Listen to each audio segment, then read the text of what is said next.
Nilagay ko po sa Here on the Bay, a legacy to the next generations.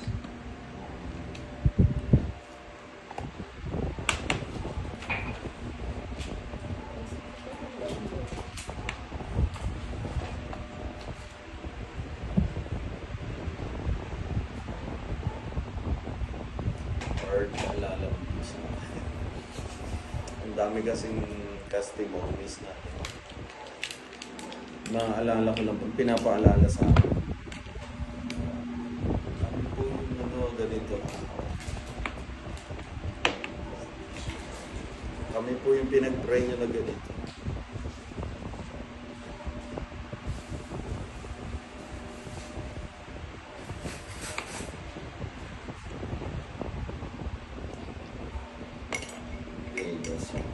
Mabot ka pa dito.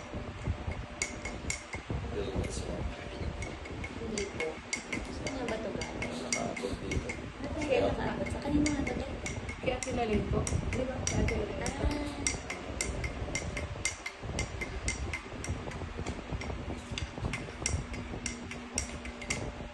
Nagpuntok ata siya dito or bilis.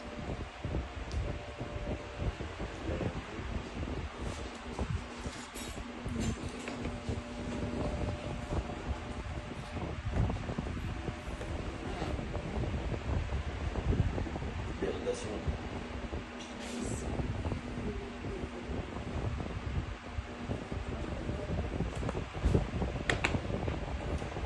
Try tayo ha. Parang binuhay mo sa wala na. Try tayo. Lord, we thank you, we honor you, we bless your name. We ask for your guidance. Ikaw may sabi nito, Panginoon, na this is our legacy, Lord God, for the next generations. Yung makinig at sumunod sa voice mo, the voice of the Holy Spirit. Lead us, Lord, and guide us, Father. We trust you in everything, Lord God. Remind me of everything, Lord God. Kung gusto mo, ilagay ito sa buhay. We thank you so much, Lord. Holy Spirit, once again, we acknowledge you. You are the author of this moment. Not us, but you, God. We give you praise and we give you glory. In Jesus' name we pray. Amen. Anong next? Yung napakasunod po natin ay yung mga experiences ko po. Yan po yung Isusulan. pwede po basta kung maaalala niyo po yung pinaka or memories no. Unang memories no. Memories no. Unang stone of your past. Yung narinig ko yung voice niya. And nag-obey po kayo. Tapos yung Yung sa nasa magka-work kaming dalawa. Yun yung sinasabi ko na na youth leader ako noon. If I'm not mistaken. Youth leader ako sa isang church. Sa Living in Peace. Tapos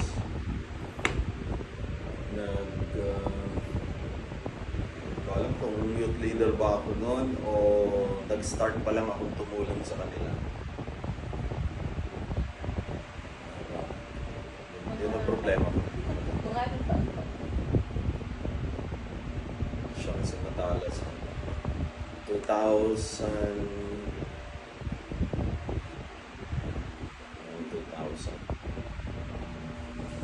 2001. Parang 2001, nandun ako sa nasa area ko, sa yung electronics company. Tapos, nagtatrabaho ako noon.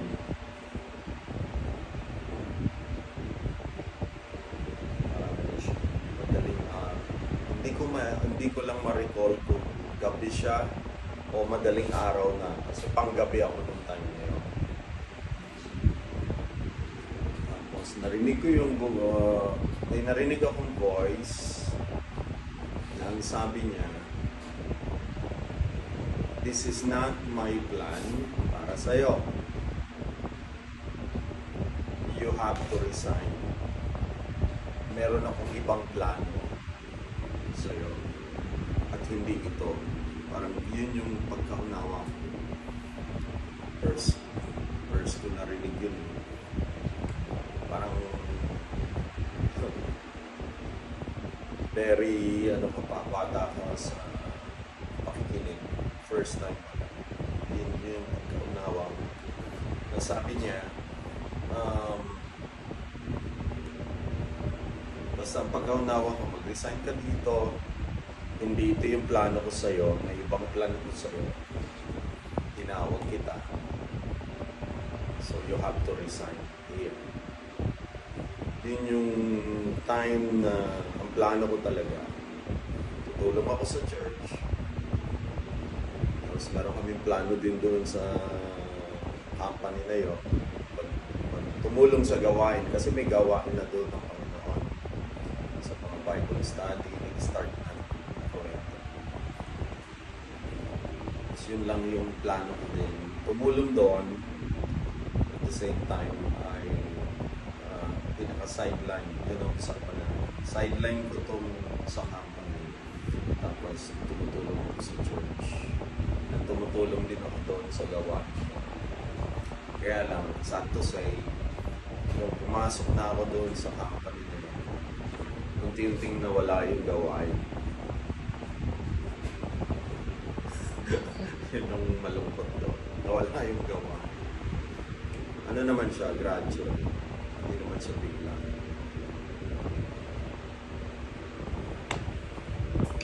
Then after that, I think 2001, ang alam ko, nare-recall ko, 2001, nag-decide na ako. Basta 2001 or 2002, i-confirm nyo sa akin.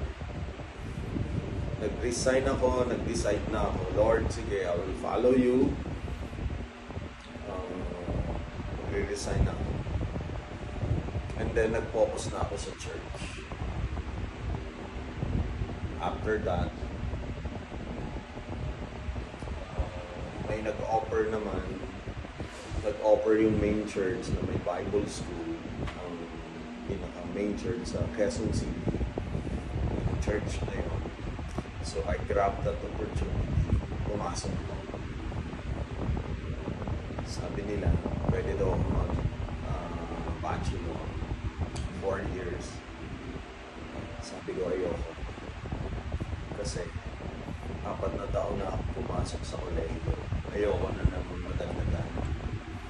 Sawa-sawa na ako sa pagpasok. And, ayun, nasunod naman siya. 2 years lang yung ginawa ko. So, and, nung maraming karanasan doon, minsan talagang titiis, nagtsatsaga. Pero yung may-ari ng yung asawa ng Bishop James Isaguirre, Mami Isaguirre ang tawag sa akin. Nagsusupport talaga siya sa amin doon sa Bible School. Mapakain, hanggang sa after nung merong time na meron pang isa na narinig ko yung voice ng Lord. Of course, magtatanong ka, God, ito ba talaga yung plano mo sa akin? From Santo Tomas to Quezon City, weekly movie. Nakakulong kami doon for 1 week. Meron pa akong natatandaan na tinanong ko ang Lord, God, ito ba talaga yung plano mo? And inassign ako for the first time to preach sa church. As in first na pagtayo ko, Sunday service yun. Yun yung kauna-unahan na ako ay inassign nila. And I believe nasa Bible school pa rin ako noong time na yun. Hindi pa ako nag-graduate. Sabi ko, Lord, if you called me sa ministry na to, talagang tinawag mo ako to serve you, magpastor talaga, siyempre, ang ano natin, ang kaisipan, pag tinawag ka, magpapastor. Ganun eh, full time, pastor. And bago ako matulog, nag-pray ako sa Panginoon. Sabi ko, Lord, kung talagang tinawag mo, bigay mo sa akin na ipipreach ko. Yun yung aking conversation sa Panginoon. And sinagot niya ako sa dream kasi hindi pa naman ako masyado kumbaga sa language fluent. I mean sharp sa pakikinig. Nanaginip ako ng isang planggana, Batyana, puro alimango. Alimasa, alimango. Isang crab yun, malalaki. Tapos naguunahan sila. Nakikita ko siya sa dream. Sigitan, unahan sila. Sabi ko, Lord, pagising ko nung umaga, preach ko crab. Yung mga alimango. Ay, Lord. Nagpe-pray ako ng topic. Bakit ito yung sagot mo sa akin? Mga lima. And then, malapit na yung Sunday. Pray talaga ako, Lord. Ano ibig sabihin? Yung bang, alam ko na in the spirit na, hey Lord, yon. Kasi paulit-ulit. I mean, isang beses na panaginipan, tapos i-remind niya ulit sa akin. Paano kaya ito, Lord? Hanggang sa dumating sa akin, ano ba character ng alimango, ito. Tapos pasok na yung may crowd mentality, mga gano'n, ikita. And then, hanggang sa bago mag-Sunday, malinaw sa akin na dumating sa about the heart.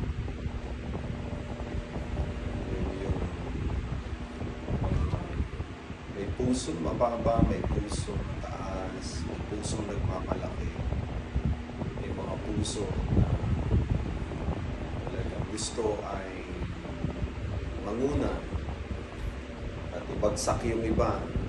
Mga crab mentality. Parang part lang pala yung yung napanaginipan ko na crab. So nilinaw ng Lord sa akin. Ang ipipreach mo is about the heart.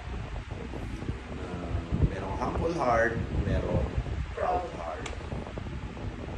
So dahil hindi pa ako masyadong kabisado pa homiletics, art of preaching, kumuha lang ako ng sarili ko sa yellow paper. Nakadalawang yellow paper ako. Puno lahat. Explain ko lahat. And dumating yung Sunday, pray pa rin ako, Lord, ito ba talaga yung preach ko? Dahil that was my first time, at I challenged the Lord na, God, if you called me, then patunayan mo. Kailangan may revival. Kailangan kumilos ka dito sa mga tao na to. Patunayan mo sa akin na tinawag mo talaga. And then yun naman ang sagot na sa you will see. So pagdating na ng Sunday, fast forward, nag-preach na ako. Of course, kinakabahan. First time. Dahil medyo kinakabahan nga ako, binasa ko na lang din yung mga nagdo. Hindi pa ako konting exhortation, pero halos binabasa ko na rin. Nandun na rin naman explanation. And then, after that, closing prayer na. Sabi ko, Panginoon, parang wala kang nangyayari. So, pumikit na ako. Sabi ko, Panginoon, let your will be done. Pagmulat ko, most of the people nakalungod na. And they were crying before. Iiyakan na sila. Doon ko na-realize. Mga ako, Lord, pinatunayan ng Diyos na tinawag niya ako. So, sinagot niya yung challenge niya sa akin.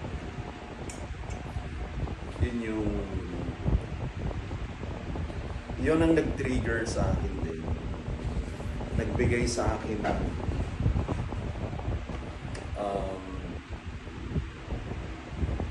sa kaisipan na this is the voice of God. Nagsasalita sa akin. Bawat preaching na gagawin ko, bawat pagsasalita, pagtuturo, doon ako nagkaroon ng desire. Lord, hahanapin ko boses nito. I will see this voice. Ikaw na nagsalita sa akin sa kapatid. Pangalawa doon sa preaching. Mula noon, hinanap ko na. I see to it na bawat pagtuturo, bawat pag-preach, bawat topic na gagawin, I see to it na I heard His voice. Boses niya talaga. Merong mga challenge na sometimes may maririnig ka. Tapos throughout your prayer, then sasabihin ng Panginoon, hindi ako yung narinig. So, parang nandun na ako sa training ng Lord. Nagsimula akong i-train ng Lord sa mga boses. The voice of God, the voice of man, your voice, the voice of the enemy, the voice of the Holy Spirit. Merong still small voice na alam mo lang na it brings peace. Yung shalom, nandun yung joy, nagwi-witness talaga sa spirit. Yung iba naman sa mind lang, alam mo lang na ako lang to. Hanggang sa nakabisa ko boses ng Panginoon. And then hanggang ngayon naman nag-check pa rin ako. Sigurista ako. Hindi ako gumagawa agad ng topic na hindi ko siya na-check ng pangalawa, pangatlong beses. Kailangan ko marinig ulit sa Panginoon. Lord, kung ikaw talaga ito, ulitin mo. I-confirm mo sa akin. Even sa supporting ministry, people, nag-check ako hanggang 3 beses. Bibigyan ko ba talaga ito? Ipapadala ko ba talaga ito? Support ito sa akin. So, ito na, sinanay ko. Ayun, mula noon hanggang ngayon, yung voice na yon, the voice of the Holy Spirit, the voice of God, yun yung guide ko.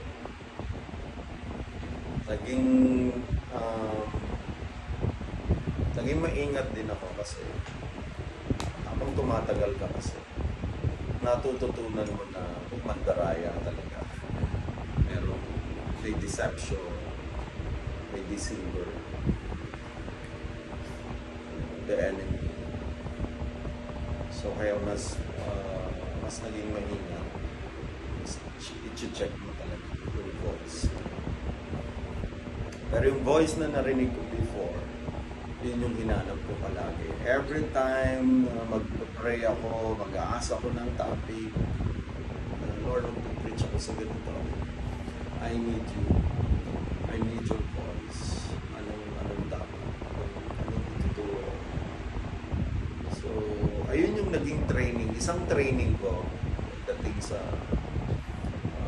preaching, hearing His voice. Hinanap ko talaga in the spirit yung voice na yun. My first encounter sa company. Yung first voice na narinig ko. Yun ang naging guide ko na talagang natutunan until now. So, yun pa rin yung aking ginagawa na practice. Check din ako. Merong time na merong time na kapag narinig ko yung boses ng voice, sobrang lalim niya sa spirit. Itatouch talaga yung spirit mo. At mas madalas, for how many years, umiiyak talaga ako pag naririnig ko ang boses ng Diyos. Yun yung isang part na doon ako tinray ng Lord. Na, Lord, bakit every time na maririnig kita, wala akong ginagawang umiiyak. Na hindi mo naman siya kinreate talaga, nag-i-emote ka dyan. Basta mo na lang maririnig yung voice ng Lord and then iiyak ka talaga kasi matatouch yung spirit mo. Alam mo lang na si Lord yun. And meron namang isa pang voice siya. Pag nagsalita siya, still small voice. Para siyang napaka-liit na voice, gentle, parang whisper lang sa mind ko.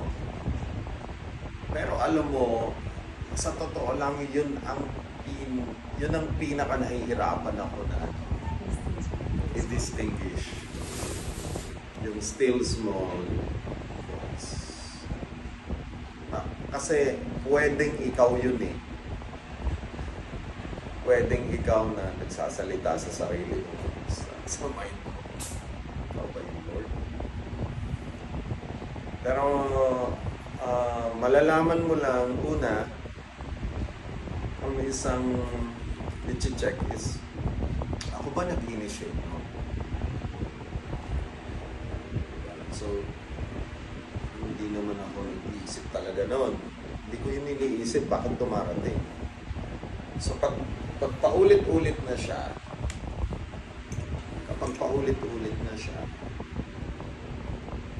doon ko naiintindihan na malalaman na si Lord. So, gagawin ko na siya.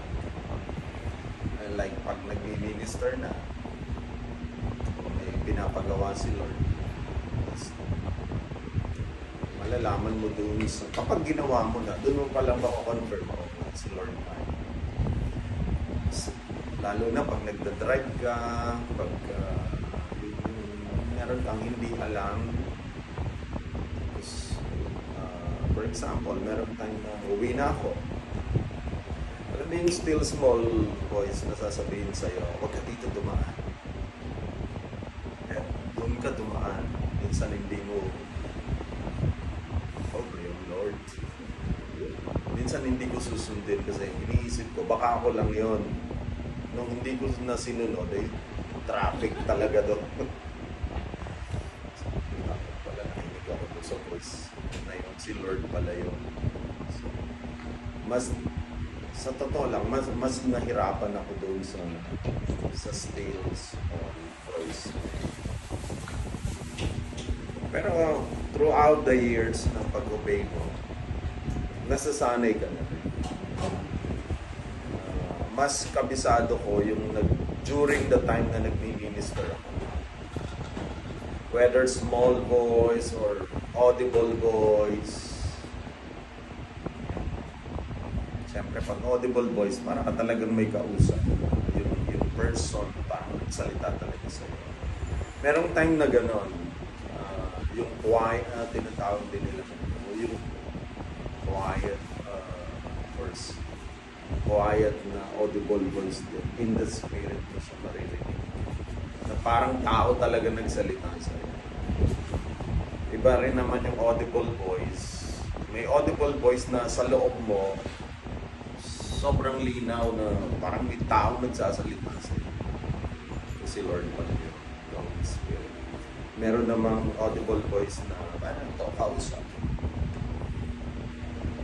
Yan. Pinaranan sa akin ng Lord yun, pero hindi malimit yung audible voice. Mas madalas yung still small voice, na parang yung still small voice, parang ni-level up niya. Pag ni-level up na niya, sobrang mararamdaman mo siya in the spirit. Yun yung sinasabi ko kanina, may kasamang iyak. Kaya mas mahirap yung i-distinguish yung still small voice. Wala kang, parang minsan walang witnessing sa spirit. Parang whisper lang na dumating or thought na dumating. And then after, for how many years yun? Hanggang 2013. Yung voice na gano'n, yung klase ng voice. Still small voice. Oo. 2014, when I received the Father's love, when I encountered the Father's love, yun yung time na kapag naririnig ko yung voice ng Lord, ang manifestation naman sa akin, in my spirit, tumatawa ako. 2014 po yan. Oo, 2014 yun.